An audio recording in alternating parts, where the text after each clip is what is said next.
Welcome. If you want to change default application in your Motorola Razr 2019, for the first you have to enter settings, then click on the apps and notifications, click on advanced, tap on the default application, and for example we can change the browser, but as you can see currently I have only one browser, so let's go to the Google Play Store, click on the search, type here Opera Mini, get this application, and now just wait until it finishes download.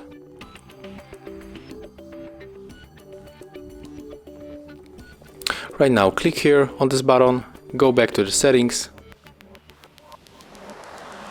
go back again, and right now when we enter browser again we have to choose between these two options.